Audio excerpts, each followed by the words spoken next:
Hello everyone. Good afternoon. Today exercise chest workout.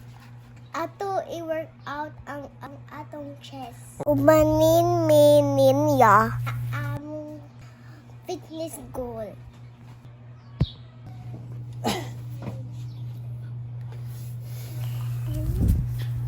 Normal push-up, 3 sets, 10 repetition.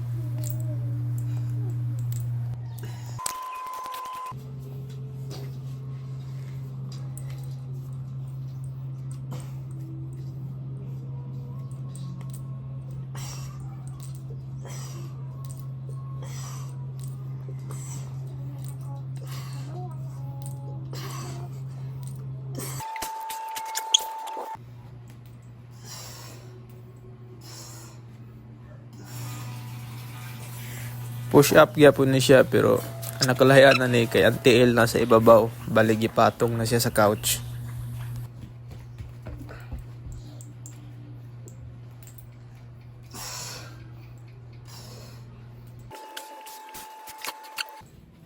Ha?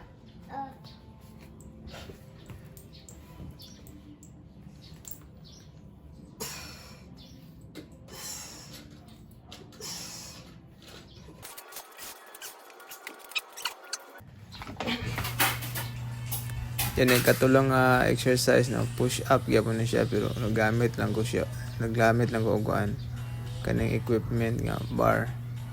Bale ang target ani niya ang lower muscle sa chest. Pag testing na ko murag kiwahan man ko kanang dili man kay siya target good. Bali kabalo ba mo anang muscle mind connection?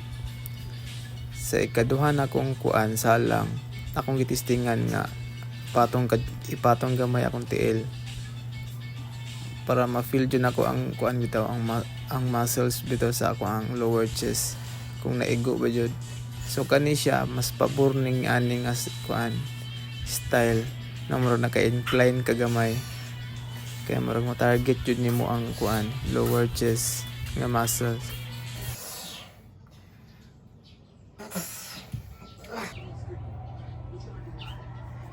Bali ato ang chest din okay na siya tulo ka muscle no. Bali isa sa ibabaw, isa sa tunga ug sa ubos. Bali kato siyang ako ang gi-perform no katong normal nga push up mo to siya ang target siya sa katong sa tunga nga muscle no. Tapos katong isa ka ang tiil mo to ang sa ibabaw. O katong nagamit ako tong equipment dito sa ubos. Bali tulo ra gyapon kay exercise kay hindi naman ako makaya og daghanon pa. Nanghawoy na akong kamot. Mara to, salamat.